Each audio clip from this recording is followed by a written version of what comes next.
We're good? Okay, so let's get started. Is it a little too loud or can everybody hear me okay? It's good? Okay, excellent. Alrighty, so welcome to the third day of the school. Should be a fun day today. So let's see, so the plan for today is I'm going to start with broadcast and traitor tracing. Then Allison's going to talk about functional encryption, and then Jens is going to take over and tell us about NISICs and the wonderful applications of pairings to building efficient NISICs and zero-knowledge proofs. So originally we actually allocated only an hour to broadcast encryption and traitor tracing, and then I realized that's actually not the best idea in the world because the two topics are fairly large. So what I'll do is, we only have an hour, so I'll do what I can, and I'll start with broadcast encryption, and hopefully we can get into traitor tracing too. And again, the reason I'd like to cover both of these is because there really are nice open problems here. So I'd like to kind of point them out, and again, I hope some of you can actually solve them. Okay, so let's get started. So broadcast encryption. So broadcast encryption is it's an old concept. I guess dates back to Fiat and Naur. Let me just again, to make sure we're all on the same page, let me remind you what broadcast encryption is. So basically, when we encrypt, or rather, when we set up the system, we give every recipient a different secret key. So D1, D2, D3 are recipient secret keys. And then when we encrypt, we can encrypt to a particular subset. Okay, so we encrypt the message M to a particular subset S.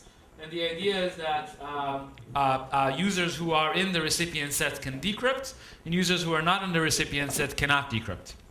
And security, basically the informal requirement is what's called, I'll only talk about full collusion resistance, meaning that we should be secure even if all the users who are not legitimate recipients kind of get together, they all try to combine their keys and they still shouldn't be able to recover the plaintext.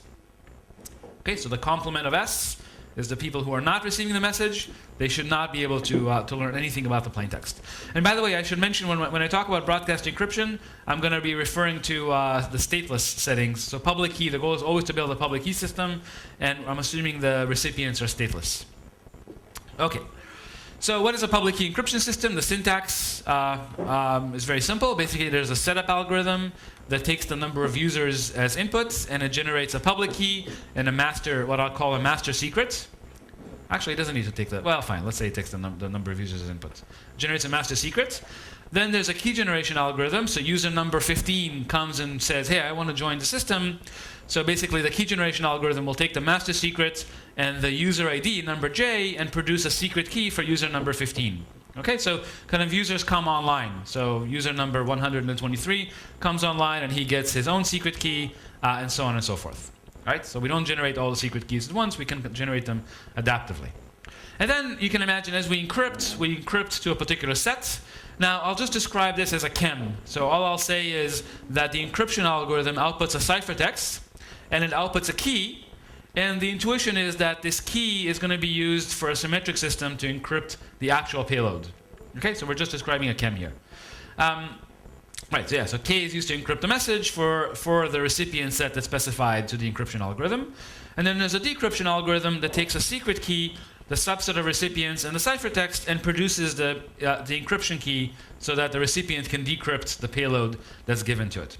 Now, just to emphasize, the broadcast itself, I should say, what it does is it contains the recipient set, contains a description of the recipient set, contains the ciphertext produced by the encryption algorithm, and then it contains a symmetric encryption of the actual payload using the key produced by the encryption algorithm.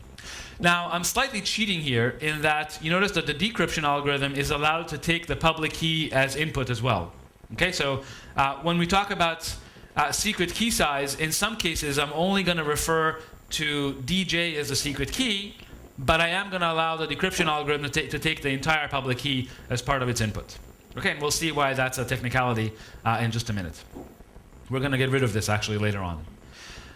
So far so good. So the thing that the challenge in a broadcast encryption environment is to always minimize the ciphertext size. Okay, so this guy is the crucial thing that we want to minimize. So broadcast encryption is not about access control. It's about the challenge is to build encryption systems where the broadcast ciphertext is as small as possible. So far so good? Yeah.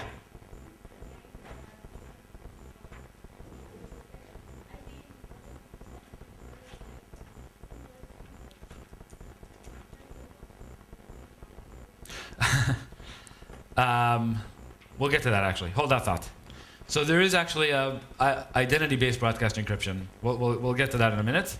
I guess what triggered that question is the fact that the algorithms have the same names. But here, well, if J was allowed to be in an exponential size space, then yes, the identity could be J. That would be called a broadcast encryption system, identity-based broadcast encryption system. The first construction we'll see J is in a polynomial size space. But the challenge is, but the point of broadcast encryption though, is that in IBE we're encrypting to a particular identity.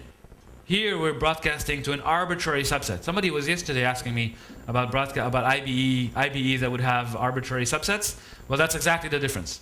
So here we can broadcast to an arbitrary subset, not just to a particular identity or a wildcard identity or a tree-based identity. It's an arbitrary subset. Okay? And the goal is, again, to keep the ciphertext as small as possible. All right, so that's what broadcast encryption is. Let's just quickly go through the kind of more formal definition of security. So I'll define what's called static security. So again, the point is to be secure when users actually collude.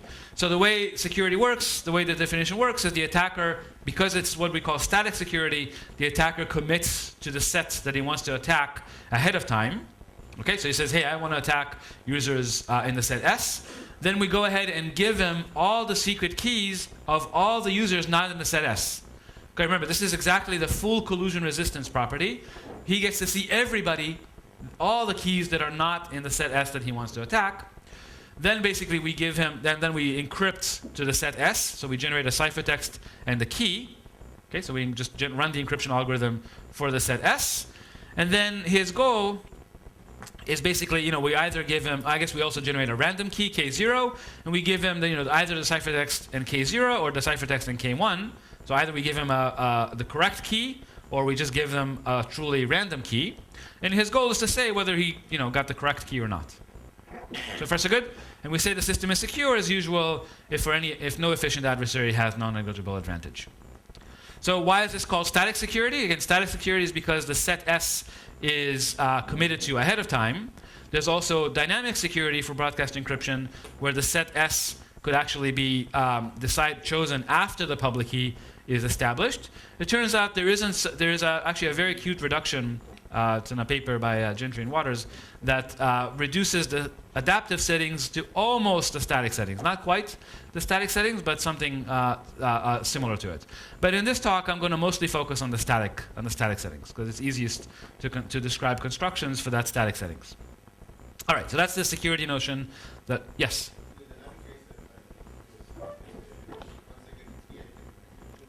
Adaptively. Exactly. It turns out, as I said, there's actually a reduction that reduces the full adaptive settings to something that's very close to the static settings. It's a very efficient reduction. It basically costs you a factor of 2 in the number of, it basically blows up the number of users by a factor of 2. Yeah, so the static settings in this case is actually fairly close to the dynamic settings. Although, well, there's a gap. But as I said, in this talk, just to keep things simple, we'll just stick to the static settings. Okay, so first of all, I want to show you that broadcast encryption is actually quite an important primitive. Somehow, to be honest, it's one of the puzzlements to me that by now we have really good broadcast systems from pairings, and it's really a puzzlement to me that this hasn't gotten much use in practice. I don't know of any real-world system that uses any of the nice broadcast systems that have been developed. So, yeah, I'll talk about that in a minute. Well, so you asked what the Keeble people use. I'll talk about that in a minute, but the answer is they basically use the trivial broadcast system. Yeah, which I'll describe in just a second. Okay, so let's see. So suppose you want to share files in an encrypted file system. So Windows has an encrypted file system. It's called EFS. So every file in the file system can be encrypted. I don't know if you guys ever turned that on. It's a really simple thing to turn on. And when the file is encrypted, it appears as green in your directory. Yeah. In your window. So I don't know if anyone has experience with that. So the way that works is basically, the file is encrypted under a file encryption key, and then the file encryption key is encrypted under the user's public key. Now the problem with encrypted file systems is always, how do you do file sharing? If the file is encrypted for me, and now I want to give you the access to it, how do I do it? Well, so that's exactly a broadcast environment where, the owner of the file sticks the file on the encrypted file system. the encrypted file system is the broadcast medium, right? I send one file over to the user, to the broadcast medium, and then everybody in the system can go and download that file from the file system. And then if they're allowed to access the file, they should be allowed to read it. If not, they shouldn't be allowed to read it. It's exactly a broadcast encryption scenario. Unfortunately, all the encrypted file systems that support file sharing, they all do the trivial broadcast system. None of them use the more sophisticated ones. So I'll talk about that and what the trivial one is in just a minute. What? No, this doesn't have to be a single machine. This could be like a disk farm or a centralized disk. Think of a corporation, like an enterprise system, where you encrypt files and you want to specify who can read that file. Yeah? When you want to do file sharing, they just use the trivial system. Yeah, fine. Email, similar thing. Again, you send an email to a bunch of recipients. Today, the mail system, the way it works, is using the trivial system, which is basically I'm going to encrypt to each recipient separately. Okay, and again, the mail system could have used a broadcast encryption system, but it doesn't. And similarly, social networks. We'll come back to social networks later on. If there's like a Facebook group, you can imagine I could send an encrypted message to the Facebook group. But again, nothing along those lines exists. I mean, it all uses the trivial system.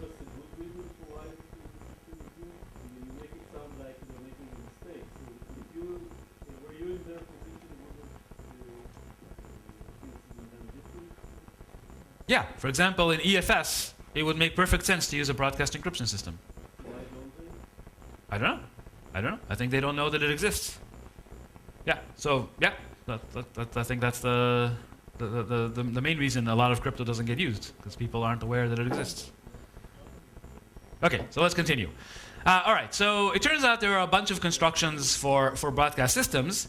So the first one is, of course, the trivial system. What is the trivial system? The trivial system is where everybody has his own public key, and I basically just encrypt separately to each recipient. Okay, so I'm not really using the broadcast environment at all. I'm just separately encrypting to each recipient. So what are the parameters of the trivial system? Well, the ciphertext size of, well, actually, let's start with the public key. So every user is going to have his own public key. So if there are n total users, the size of the public key is linear in n. The size of the secret key, well, every user has his own secret key, so the size of the secret key is constant. By the way, when I use big O notation here, I'm ignoring the security parameter. I'm only giving the big O notation in terms of the number of users. So really, everything needs to be multiplied by the security parameter. But to simplify the expressions, let's ignore the security parameter. So the secret key is constant size. The ciphertext, of course, when I broadcast, now if I broadcast to a set of size s, the ciphertext is linear in s. So I usually say that the trivial system is good for broadcasting to small sets, because then your ciphertext doesn't blow up. But if you need to broadcast to large sets, then this system is not going to work very well. On the other side, actually, for example, if you have a subscription service, so you'd ask about satellite systems. So in satellite subscription systems, there you might have 100 million subscribers, or 100 million total users, and 50 million of them are active subscribers. So you need to do a broadcast to 50 million users.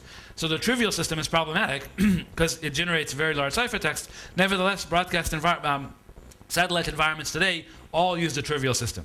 Yeah, they just take the broadcast penalty hit, and they all use the trivial system. Just a fact. Yeah, it's a little strange. Oddly, Fiat and the OR started thinking about broadcast encryption because exactly of cable TV, and nevertheless, all satellite systems that we talk to all use the trivial system. All right, so on the other end of the spectrum, there are these things called revocation schemes.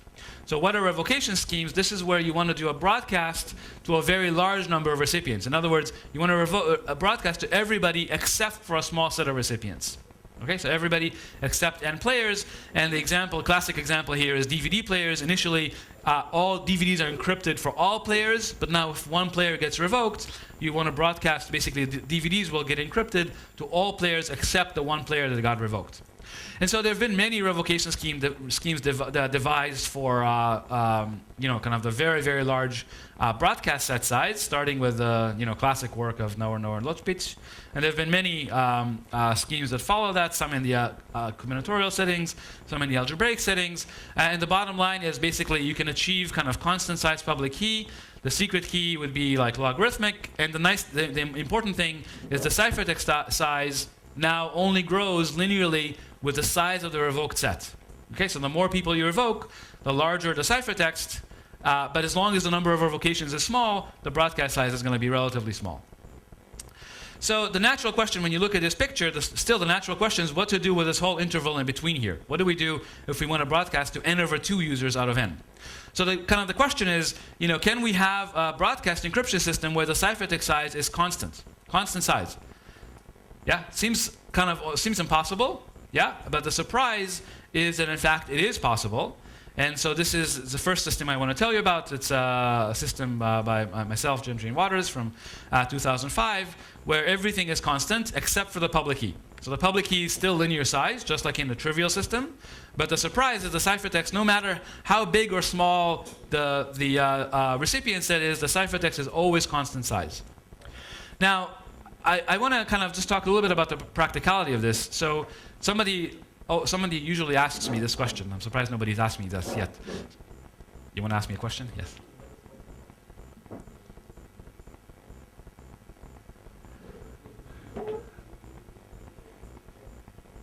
Oh, the public key is basically how you encrypt. So one public key for the whole system, and the encryption algorithm takes as input the public key and the recipient set. Yeah? So there's one public key for the whole system, exactly. Right. Okay, so the question is,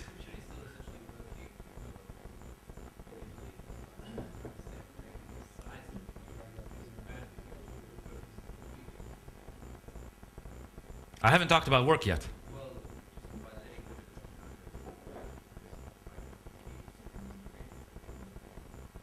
Yeah, we'll see. You're jumping ahead. We'll see the exact work in just a minute. So one philosophical question, though, is remember I told you that in a broadcast system, the set is always included. The description of the set is always included as part of the broadcast. Okay? So a question you should be asking me is if I'm broadcasting the set plus the ciphertext, the set is gigantic. So who cares if the ciphertext is 1 word or 5 words or 100 words, right? Why am I, this is Amdahl's law. I'm optimizing like a part that doesn't matter. And the answer is that that's not quite true. So imagine, well, there are two reasons why that's not quite true. First of all, the set in a broadcast system could have a very simple description. Yeah, so for example, if I'm broadcasting to, the set of users would be citizens of Israel, but I'm broadcasting to only Bar-Ilan students, well, that's a very simple description of a set. So I could just write that simple description, and then the fact that my ciphertext is small makes a lot of sense.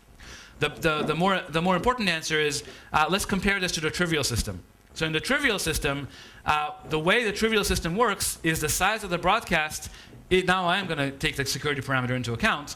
The size of the broadcast is actually the number of users times the security parameter, because I'm encrypting to every user separately. So if I'm encrypting with Al-Gamal or something, every ciphertext is going to be 300 bytes. So it's 300 bytes times the number of users. Whereas with this system, all I have to do is just describe the set. So the dumb way to describe a set is just using user IDs. So I would have like 20 bits per user ID plus a very short ciphertext. So instead of 300 times the number of recipients, it's 20 bits times the number of recipients. So you see there's a massive savings in total broadcast size, because now we don't have to have a separate ciphertext for every recipient. We just need to describe the recipient set. Make sense? Yeah, so there is really savings here. And as I said, it's a puzzlement to me that these systems are not used, that a system like this is not used more broadly, actually is not used at all, even though there are many environments that could benefit from it. All right, so let's look at the actual system. So I'll start by describing just the encryption mechanism. So let's look at how it works. Okay, so the setup algorithm takes the number of users as input.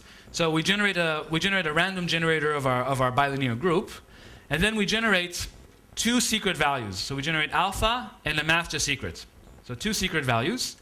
And now I'm going to introduce some notation just to simplify the description. Let me write G sub k to be G to the alpha to the k. Okay, so again, we're going to be using, we saw some of this yesterday. We're going to be using a tower, a series of towers. So, what is it? A series of powers, basically. Right, so G sub 1 is G to the alpha, G sub 2 is G to the alpha squared, G to the alpha cubed, and so on and so forth. And then there's this, as I said, there's the master secret that we also keep to ourselves. So what is the public key? The public key is going to have a lot of structure to it. The public key is basically going to be all these powers of alpha in the exponents, except for one. You notice there's a hole here. See? There's a hole. I even wrote it for you. Gn plus 1 is not really provided anywhere. So there's one hole. And then we have one more value, which is V, which is where the master secret is encoded. And that's it. That's the whole public key. So as promised, this public key is linear size in the number of recipients, the maximum number of recipients. Now, how do we generate keys? That's really simple. Basically, the way we generate keys, the secret key for user number j is just going to be g sub j to the power of the master secret. So the user key is really, really small. Very, very simple. Basically, it's kind of like, well, whatever it is. It's a really, really simple secret key. Now, how do we encrypt? So, the way the actual algorithm is not so important here. Basically, there's like, there's two components to it. So it's constant size, two group elements to it. And like Yuda was saying, the work to encrypt actually does depend on the size of the set, because we have to create this big product. The interesting thing about this, though, is you notice this is something that you do once and for all. It doesn't change from message to message. So if your set doesn't change very frequently, like in a subscription system, you can just compute this once, and then you can keep broadcasting to the same set.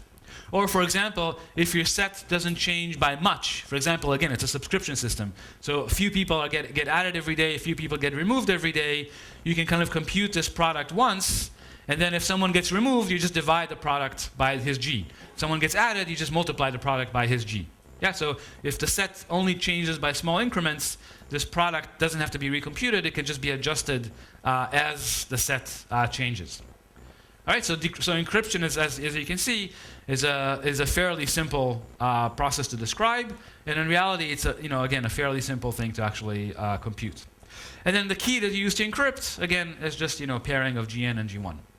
Interestingly, if you think about what does it mean to pair Gn and G1, so actually, can someone tell me what is the pairing of Gn and G1? Well, that's not a fair question. It's what? Exactly. So the pairing of Gn and G1 basically gives you in the exponent, it's a pairing of alpha and alpha to the k. When we pair those together in the exponent, we get alpha to the k plus 1. Aha, and that's our whole. Yeah, so that's not a coincidence. It's kind of important that the key basically is kind of an element that we weren't given, because that actually means that an attacker, the attacker knows G1, he doesn't know T, he knows G to the T. You notice the attacker knows G to the T. If he had the whole, if Gn plus 1 was part of the public key, then you can pair Gn plus 1 and G to the T, and you'll get the secret key. Is that clear? So a pairing of Gn plus 1 and G to the T basically is the secret key. But since Gn plus 1 is not known, directly at least, you cannot compute the secret key with a pairing. By the way, if you had a trilinear map, this would be insecure. Right? With a trilinear map, you would pair G1, Gn, and G to the T, and you would get the secret key. But with a bilinear map, this is fine.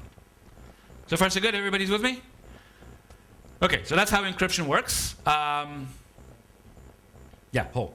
Let's look at decryption. Decryption is actually not so important. I just put it in as it was just one point that I wanted to make for when we do decryption. I just wanted to say it's basically a ratio of two pairings. And again, during decryption, you have to compute some big product that depends on the set S. But this big product can be pre-computed. And again, as elements are added or removed to S, you can just multiply or divide this product by the elements that correspond to that set. Okay, so if S changes slowly, you can easily update the pre-computation. So that's the only thing I wanted to say about decryption. So far, so good? Yeah, so it's kind of neat. It's a constant size ciphertext, no matter what the recipient set, how big or small the recipient set is. Oh, yeah, actually, I should say, by the way, that like I said, there was a small cheat here, in that if you notice, when I decrypt, I have to be given the public key as part of the input to the decryption algorithm. So even though the secret key, du, is only one element, the decryption process actually uses a lot of elements to do decryption. So if, for example, if the public key is just stored somewhere centrally, this is not a problem. But if you're building like, I don't know, a GPS receiver or something, and you need to actually enable the GPS receiver to decrypt, and it's not networked, then you have to embed both the secret key and the public key in the GPS receiver. All right, so this is a bit of a blemish that we have to include a linear size public key, but we're going to get rid of that in just a minute. Okay, so how do we prove security? Oh, the reason you can't send it separately is because it's different for every recipient. You notice there's a U here, so there's a shift by U. So this is a different value for every recipient. Yeah. Okay. So how do we prove security? The proof of security, by the way, is not that interesting. So I'll just state the security statement, and we'll move on. It's based on one of these exponent assumptions. And so the assumption basically says that even though I give you all these exponents, I give you all the elements in the public key, you can see the whole is still here. I give you all the elements in the public key, and I give you some random element h. The random element h here plays the role of g to the t in the ciphertext. You cannot compute the pairing of g and h to the power of the whole. See, the n+1 element is the whole, and the point is that the whole is kind of indistinguishable from random.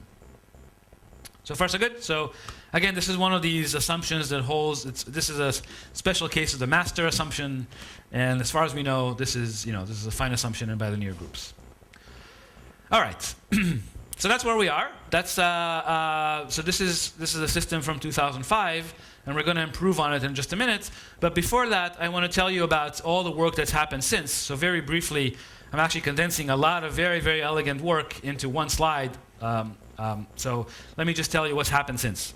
So first of all, there's been really nice work on moving from the static security model to the adaptive security model. As I said, this is done in 2 steps. There's basically a reduction that moves you from adaptive to something that's almost static, and then you have to construct something that's secure in this modified static settings. So there are a couple of constructions that provide adaptive security. The more interesting, another interesting direction is basically converting the system into an identity-based system. So this is actually really neat. So let me explain what this does. It turns out that by modifying the system that I just showed you a little bit, it turns out rather than having the public key depend on the number of users, you can have it depend on the maximal set size you're going to broadcast to. So you might have 1 trillion users, but if you're only broadcasting ever to 100 users, the public key only needs to be 100 elements. Okay? The encryption and decryption is a little bit more complicated at that point, but the cool thing about that is now the number of recipients can actually be exponential, 2 to the 256, for example, the output of SHA-256. And still, if you're only ever going to broadcast to 100 million users, your public key size would only be proportional to that. So the fact then is that your broadcast system becomes an identity-based encryption system, because when now a user comes in, he has his identity. He doesn't have to be given a user number. His identity, you hash it down, and that becomes his user number. And then you issue a key based on that. Yeah, so this is kind of neat. And by the way, I should mention here that there's a really neat construction for this. It's it's derived from the BGW system. That's a very, very clever modification of it. That's due to Sakai and Furukawa, this SF07 paper. It's on ePrint if you're interested in it. And oddly, the only thing they do, the only way they prove security is in the generic group model. And it's a really cute construction. And it kind of would be nice if any of you has energy. It would be nice to kind of take that idea, maybe massage it a little bit, and prove security based on a concrete assumption. So good if any of you have if you have some down cycles and you're looking for a good project to do, or if you have a student who's looking for a good project, this is kind of a fun thing to do. Okay. All right. So that's one. Those are 2 directions where people have extended things. And then also you can talk about chosen ciphertext secure broadcast encryption. That's actually not so easy to do. We actually do it in the BGW system already, basically by leveraging the fact that with pairings we can kind of embed an IBE mechanism into it as well. IBE implies CCA security, so we kind of get CCA security for free. And then you can also add tracing to it. So the point of trace and revoke is that I can broadcast to a set of users. But then if all of a sudden maybe I detect that user number 15's key has leaked, then I can actually I can tell user number 15's key is the one that leaked, and then I can update my broadcast system to encrypt to everyone other than user number 15. Okay, so I'm not going to, like I said, there's been a lot of work in this space. I'm not going to describe that. Instead, what I wanted to tell you is kind of kind of more open, interesting open problems to work on. So, well, yes.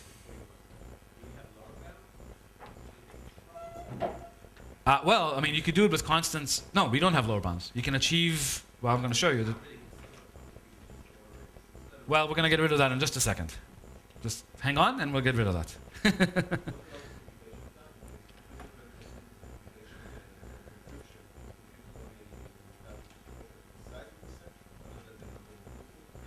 Well, actually, as is, in BGW, it's proportional to the size of the set. Because you're just creating a product over the elements in the set. So it's already there. Actually, there is, in terms of lower bounds, this probably is a reasonable lower bound. That encryption has to be proportional to the size of the set. You can't have constant time encryption. Yes. Although, there probably is a lower bound for that, although nothing is known. So if that would be a nice lower bound result to prove. Okay, so good. So far, so good. So, well, now we have our silver bullet, k-linear maps, and so let's try to improve the system. And so what I want to show you is that the system actually, almost as is, improves immediately once you throw in a k-linear map. You don't have to change it much. And so, you know, there's this recent breakthrough. I guess we've talked about this before. And what I'm going to need for the system, actually for improving the system, well, okay, so let's see. So I'm going to need basically a 2k linear map, 2k plus 1 to be exact. And I'm going to use a little bit of gradation in the sense that I need a map that maps k copies of the group into gk, and then it will apply gk and get g2k. Okay, so those are the two maps that I need. Technically, for decryption, I actually need a third map that does g times g2k minus 1 to g2k, but I'm not going to describe decryption, so let's just stick with these two maps. Okay? Fine. So those are the maps that we need for this. And then let me show you basically how k-linear maps just kind of reduce everything immediately. So it might be clear to some of you, but let me go through it. So let's recall the original BGW setup. So the BGW setup basically says, well, we're just going to publish all these powers of G. Okay? So other than the whole, everything is published. But now you scratch your head for a second and you say, wait a minute, why do I need to publish G to the alpha cubed? I can pair G to the alpha and G to the alpha squared, and that will give me G to the alpha cubed. And more generally, what I can do is if I want G to the alpha to a certain power, what I can do is I can just take the powers of 2, pair them up together, and get G to that power. So we'll see how this works in just a minute. But the point that this is coming to is that basically if you wanted to support end users, kind of an optimal broadcast encryption system for end users, you only need a log-n linear map. And it's crucial that it's a log-n linear map. It turns out actually with an n linear map, it's trivial to build a broadcast system that's constant everywhere. But the cute thing here is you only need a log-n linear map to build a broadcast system for end users. So let me show you how it works. So what we're going to do is instead of publishing all the powers of G, we're just going to publish the powers of 2. Okay, so alpha squared, alpha to the 4th, alpha to the 8th, alpha to the 16th, and so on. So we're just going to publish powers of 2 up to 2k plus 1. Now, k, by the way, I should say k here is the logarithm of the number of users. So there's an exponential number of users. There'll be like about 2 to the k or 2 to the k minus 1 users. But we're only using a log-n linear map where k is log-n. So the idea again is we're going to publish all these powers, only the powers of 2 of G. And now in BGW, when we needed a particular power, like if we needed G to the alpha to some power, what we'll do is we'll just look at the binary representation of that power, and we'll pair, or log-n wise pair, all the appropriate powers of 2 to construct the power that we needed. Does that make sense? So, so there's a bit of a technicality here. So essentially, what we'll be doing is we'll be using user IDs that have at most k ones in them. So the user IDs are going to be 2k bit strings. So they're in the interval 1 to 2 to the 2k. But in that interval, we'll only be using user IDs that have k ones in it, that are of weight k. Okay? And as a result, whenever we need to create G to the alpha to some power, we just need to do a k-wise pairing of the public key elements that we were given, and that basically would give us the power of alpha that we need, but now it's going to be in the group G sub k. Yeah? So that's it. So we just publish log n elements, and those log n elements allow us to construct all the elements that the BGW system needs. And again, I'm saying there's a little bit of a technicality here in making this work, but this is the main idea. This is what makes this possible. So now you should ask, well, why is this secure? Remember, there was this magical hole that makes the system secure, and the magical hole is still there, because except that now, instead of having n plus 1 be the hole, the magical hole is going to be this power of 2 to the 2k minus 1. Now, why is this the magical hole? Well, let's look at the binary representation of 2 to the 2k minus 1. That binary representation has 2k 1s in it. Yeah, 2k 1s. So it's a number of weight 2k, which means that if I wanted to produce this number, I would basically have to use a 2k linear map. But that's all I have. I just have a 2k linear map here. So all I can do is just pair these public key elements to get the power of 2 to the 2k minus 1, but I need to also pair it with h. So basically I'm kind of missing one linearity to actually get the hole that would be needed for an attack. Yeah, so because the map is 2k linear, but not 2k plus 1 linear, essentially the same assumption works, and the same proof of security works, and everything kind of stays the same. The only thing we did is we just took the public key and we compressed it using the k-linear map. Yeah, so this is a compression of the public key taking place here, and nothing else changes. Kind of the security assumption is the same. The security assumption basically says that given all these elements in the public key, this term here can't be distinguished from random. And it can't because you don't have enough linearity, so it's a reasonable assumption, and everything else stays the same. Okay, and again, there's a bit of a technicality. We're actually preparing this as we speak, and so this will appear imminently, and you can read the details of how this works. But let me kind of tell you what the bottom line, what comes out of all of this. So if we only use bilinear maps, you remember we had to have a linear size public key. If we use log n linear maps, what happens now? Remember, in a log n linear map, the size of the groups has to be linear in the amount of linearity you want. So the size of the groups now would be log n size. So the ciphertext is 2 group elements, but every group element now is log n bits. Okay, so ciphertexts are still log n size, which is great. The secret key, again, 1 group element, but it's constant, but it's log n bits. And the public key is log n elements. Each element is log n size, so log squared overall. All right, so basically this kind of gives us an optimal, we would call this an optimal broadcast encryption system, because now everything is logarithmic. Yeah, so that's kind of cool. This has been, I don't know, this has been an open problem for many years, and you can see the magical dust of k-linear maps just solves it with very little work. Kind of cool.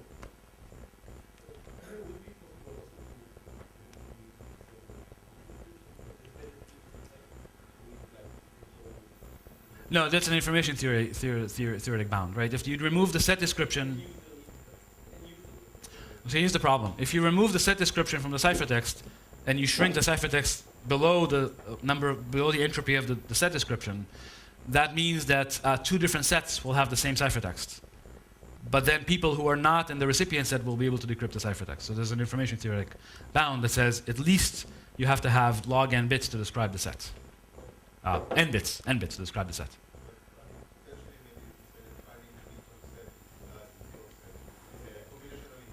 Well, no, there are only n users, so you just try them all. You have all the complements. You have the complement set. You have all the keys of people not in the set S. So just try them one by one, and if there's a collision, one of them will work. Now, if n is exponential, that's a different story. Yeah, in the identity-based broadcast environment, that's a different story. But in just the polynomial size settings, this would break it. So if you go below the entropy of the set, the system will be necessarily insecure. So I have to say, they're really beautiful open questions here. So the first question is, for a while, we thought this was impossible. But now that we see there is a construction, at least as a candidate construction, the question is, can we do the same thing, but just with bilinear maps, namely without k-linear maps? A beautiful question. I have no idea if that's possible or not. More importantly, it's really kind of surprising, but from LWE, there's still no broadcast system at all. The best broadcast system from LWE is a trivial system. Yeah? So again, for the full collusion resistant settings. Only if we care about full collision resistance. And so it's a beautiful, again, beautiful open question to kind of mirror this mechanism to LWE. Again, would be nice to do. I don't know how to do it. So hopefully one of you can solve it. All right, so that's what I wanted to say about the basics of broadcast encryption. And now let's move on to other, I want to kind of show you that this is a really exciting area. There are many open problems to work on here. So let's move on to another open problem. So I'll call this distributed broadcast encryption. So let me explain what I mean by distributed broadcast encryption. And oddly, the magic of K-linear maps doesn't solve this problem. So there's still a nice, or at least not that I know of. So there's still a really nice question to think about here. All right, so the question in distributed broadcast encryption is basically, can we have a broadcast system where the users aren't actually given their secret keys, but they generate the secret keys from themselves? So if you think about the BGW mechanism, there, user number 5 shows up, and user number 5 is given the secret key by the administrator. It's much nicer if every user generates a secret key for himself, and then still we have a broadcast mechanism. So let me motivate this by Facebook. So imagine we have a Facebook group, and Alice goes ahead and she just posts a public key on her public profile. Bob posts a public key on his public profile, and so on and so on and so forth. Everybody just posts public keys on their public profiles. And now when someone wants to broadcast to all of them, so if someone wants to send a message to this group, what they would do is basically, you know, suppose we want to broadcast to these 4 guys, what the sender would do is he would collect the public keys from the 4 guys, or girls, whatever, 4 girls. I got in trouble once for saying guys too often. And then once he has their public keys, the idea is that just from the public keys, he's now able to encrypt so that any of those 4 can decrypt, but nobody else can decrypt. Yeah, so it's exactly the broadcast encryption settings. The only difference, everybody generated a public key, secret key for themselves. So the question is whether we can have a construction for this, and the trivial system actually is exactly that. The trivial system does this. Everybody generates a key for themselves. When you broadcast, you know, now you can broadcast to the people you want to receive the broadcast. The problem, of course, is the ciphertext size is linear in the recipient set, and the question is, can we have a distributed broadcast system where the ciphertext size is sublinear in the recipient set? Yeah, again, nobody has a solution to this. Although, question? Although it looks like n-linear maps should actually solve the problem. So let me show you an approach using n-linear maps that actually doesn't work. So this is still an open problem. It's really quite remarkable. The trivial system is the best broadcast system we have for this. We don't even know how to do square root of s. We don't even know how to do, what? S to the 9/10. We don't know anything below sublinear at this point. Yeah? It's kind of a very natural problem that nothing is known about. So far, so good? Yeah? Everybody's with me? Any questions? Comments? Everybody's happy? Yeah, question. Thank you. What's the idea of that? What's the purpose of that?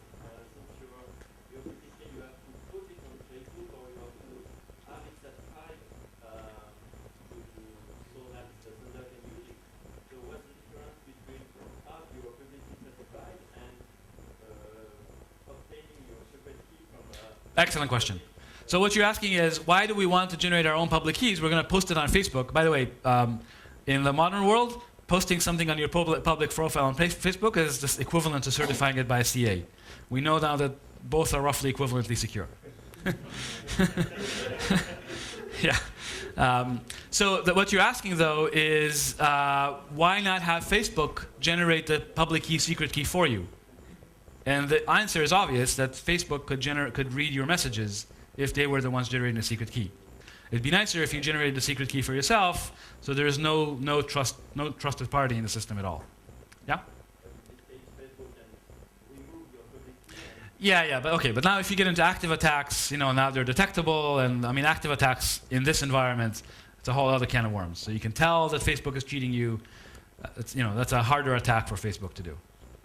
Yeah, question. Yeah, so this is, in fact, what I'm going to show you is related to group key management. So group key management is a difficult problem. This problem is easier than group key management because I allow you, so in group key, maybe I should just explain. In group key management, basically you're supposed to just look at these public keys and then poof, you're just supposed to already have a secret key for this group. this problem is a little easier because I'm also allowing you to include a ciphertext as you're posting messages. So by itself, you don't need to generate a secret key. You're allowed to also include a ciphertext. If we had a good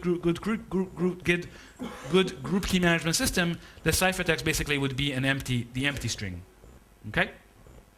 All right. So far so good. So that's the problem. And so let's look at a potential approach that actually doesn't work. So the approach is basically using what's called n-way Diffie-Hellman.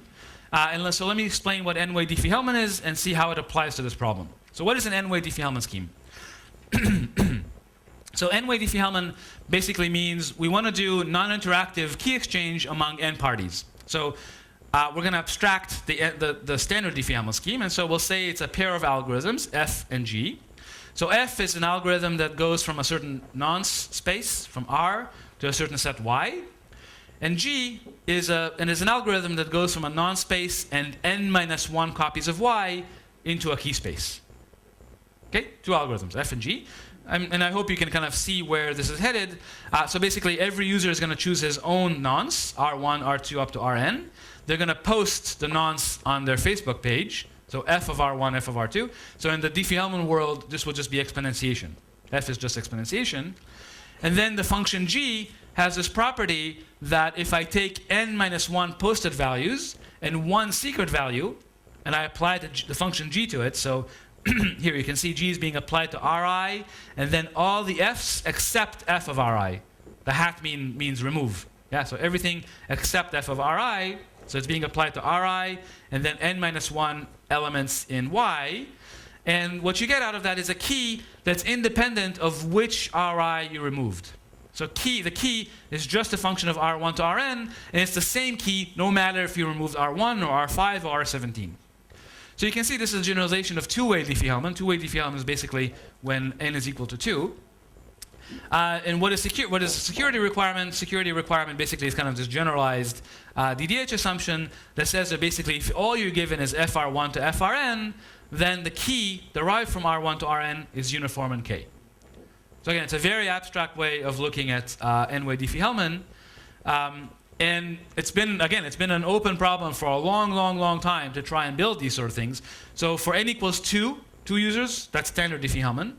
For n equals 3, we could do it using Jou's protocol. So that's the origin of bilinear maps. So there, basically, well, I'm going to show you how Jou's protocol works in just a second. And then beyond 3, this was open. We didn't know how to do it until n-linear maps came along. And so let me show you how n-linear maps solve this problem. Is there a question? No, we're good. So let me show you how n-linear maps solve this problem. Basically, the f function is just going to be exponentiation.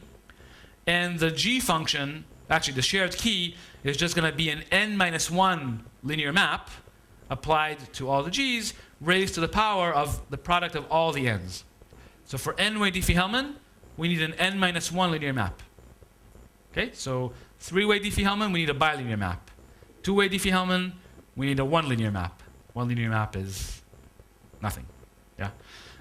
Okay, and the security and the way basically the function works is the way G works is you take your secret value, you take the public value from everybody else, you pair using the n-1 linear map, you pair the public values from everybody else, and you raise that to the power of R1. Okay, and you see that in fact gives you the secret key that you're supposed to generate. And security basically follows from from standard assumptions on n-linear maps. So far so good. So this was kind of the starting points of pairing-based crypto, and that's actually the classic example. So it's also the starting point of n-way and n-linear crypto. All right. So how do we use this for distributed broadcast encryption? Well, let me describe the system for you. So the way so this is a natural way of using n-linear maps to do distributed broadcast encryption. So here's what we do. So for user number I, they're going to choose a random element in R.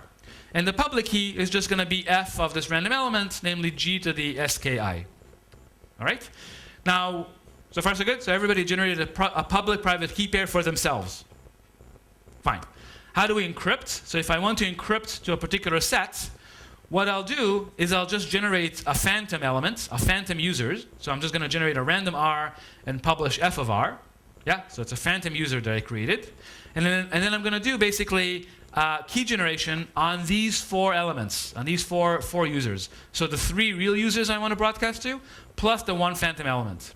Okay, so what I'm going to output is the ciphertext is going to be the public key of the phantom element, and the key, the encryption key for the message, is going to be the 4-way Diffie-Hellman applied to all the public values that I got. Now I can generate the key because I know R, and I know the 3 public values, so I can generate this key. And similarly, each one of these recipients can also generate the key because they know their own secret key and the other 3 public values. Yeah? So if we have an n-way Diffie-Hellman system, we very naturally get a distributed broadcast encryption system, which is everybody's dream. And not only, if you think about this distributed, let's actually think about what is the ciphertext size? What is the ciphertext size in this distributed broadcast system? Can someone say? What? It's 1 group element. It's 1 group element, G to the R. Okay, and now you see why this doesn't work. Why does this not work? Let's see. Can someone tell me why this doesn't solve the problem? Well, we need an n linear map for this to work. And what is the size of the group elements when we have an n linear map? It's linear in n. It's linear in n. So actually, even though all this mechanism works beautifully, there's this one thing that always keeps getting in the way, and that is that if we want an n linear map, the group size has to grow, and again we get a broadcast size that's linear in the number of users. And our goal, and so it's no better than the trivial system. No, oh no, this is the only way. This is the current constructions of n linear maps. It doesn't have to be this way. Just with the current construction doesn't solve the problem. So even though we have this magical tool, this is still an open problem, and it'd be really nice to solve. For example, it'd be really cool if it turns out you can do distributed broadcast encryption using a square root of n linear map, because that would give something sublinear. I don't know how to do it. Beautiful, beautiful question. Yeah, so again, I want to throw all these problems at you because I think this broadcast question is, it has real-world applications. Whether the real world uses it or not, that's their problem. But it has real-world applications, and it'd be nice to kind of see solutions to these questions. Okay, the last problem I'm going to talk about, I'm not going to have time to talk about traitor tracing, which is fine. The last thing I want to talk about is private broadcast encryption. So again, this is another one of these problems that's very, very natural, and we have nothing better than the trivial system. So let me talk. So what is private broadcast encryption? So in private broadcast encryption, I apologize, by the way, these slides are a little different from what's in your handout, but I'll send it to Yuda and you'll have it. So it turns out in all the broadcast systems we've seen so far, there's a problem. The problem is that the ciphertext itself reveals the recipient ciphertext, reveals the recipient set. In fact, we just wrote it in the clear, right? We included it in the ciphertext as is.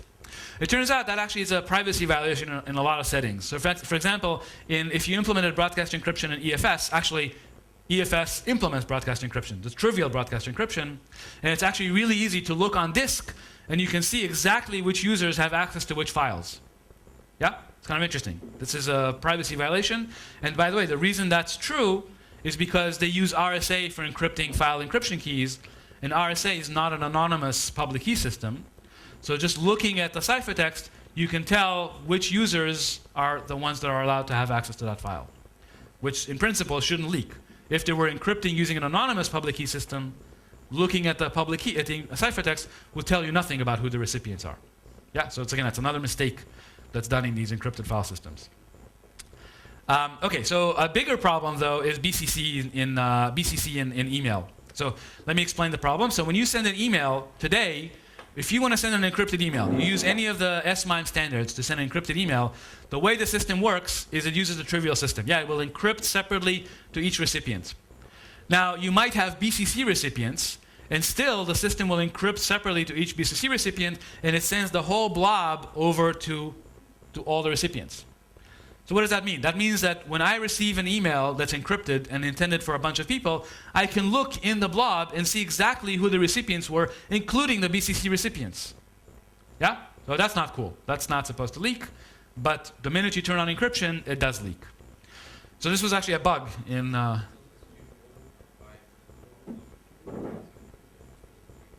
Well, okay, so you encrypt you don't encrypt the... Okay, so you take the message, you encrypt it under a message encryption key. It could send separately, but very often you just send, there's an SMTP server, you send the SMTP server one message, and it does the distribution for you. Yeah, but you could send separate. It's just more communication with the SMTP server. Yeah, so imagine I want to send a megabyte attachment.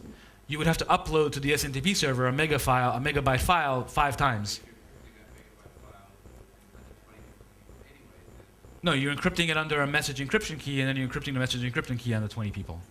Yeah, so it's more efficient to send one big blob, but if you send one big blob, there's a privacy problem. Well, so what we'd like to do, so the header basically reveals the recipient set. So what we'd like to have is what's called a private broadcast encryption system, where in fact the broadcast does not reveal who the recipient set is. Yeah, that's our goal. So let me actually write that. The security notion here is kind of interesting. So let me quickly show you what is the definition of security. So the definition of security is the following. Basically, let's see. So the attacker says, here are 2 sets that I want to distinguish between. Yeah, so I want to be able to tell whether the ciphertext is for set S0 or for set S1. And we're not going to try to hide the size of the size of the recipient set, just who the recipients are. Yeah, that's unreasonable to try to hide the size as well. Fine. So what the challenger says, fine, I'll give you all the keys in the symmetric difference of S0, S1. Why the symmetric difference?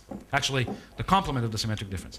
Why the complement of the symmetric difference? Because any key in the complement of the symmetric difference doesn't let you differentiate between set S0 and set S1. Right? So far so good. So you get all those keys. Then you choose a message and you get an encryption either for S0 or for S1, and your goal is to tell whether you got an encryption for S0 or S1. Okay, so that's kind of a cute security definition. You shouldn't be able to distinguish between 2 sets just by looking at the broadcast ciphertext. All right, so what do we know about constructions? Well, let's see. So the trivial system is when I encrypt to every recipient separately, is anonymous if you use an anonymous public key system. But is that clear? So you will embed if the broadcast is to a set of size k, you'll embed k ciphertexts in the big blob. But these k ciphertexts, because it's an anonymous public key system, you will have no idea which public key was used to encrypt those ciphertexts. It's a nice application of anonymous public key encryption. El Gamal, by the way, is anonymous. So if EFS had used El Gamal instead of RSA, there would not be a privacy problem, but they didn't. Fine. But let's think about the parameters of the trivial system. The ciphertext size is S times the security parameter. And decryption time, well, how do you decrypt? How do you decrypt? So you get this blob that contains now k ciphertexts. You have one of the private keys. How do you decrypt? Somebody say it. Try them all. Yeah, you go one by one until you find the one that actually works for you, and then you're able to decrypt, which means that the decryption time is actually linear. So you're going to laugh, but this problem has been around for 8 years, and the best known construction basically is the same as the trivial system. The only thing we were able to improve is we were able to make it so decryption time, you don't have to try them all. There's basically an index that you can look up. You can just do a lookup to a particular string, and so it's just binary search rather than decryption. You just do binary search, and you can decrypt in log s time. But nothing is known that's better than this. And this is, by the way, a pretty simple construction. And so the really nice question here is basically, can we go below the trivial system? So can we have anything that's sublinear in the broadcast size times the security parameter, of course, plus the description of the set S? Nothing is known. There is some work of Nelly Fazio and Pereira that basically build like a revocation system, but the privacy they achieve is very weak in the sense that if you're outside the recipient set, you wouldn't know who the recipient set is. But if you're one of the recipients, you'll know exactly who the recipient set is. Okay, so let's call it outsider privacy. And that's the only result that, that's been done here. There are some lower bounds. Agelos has a lower bound that says that kind of what we did isn't going to generalize, so don't do what we did. Yeah, try to do something else. Okay, so I think I'm out of time. I was going to do traitor tracing, but it's too much to do in 1 hour. So I think I'll stop here. Let's take a break, and we'll continue with Allison. Thanks.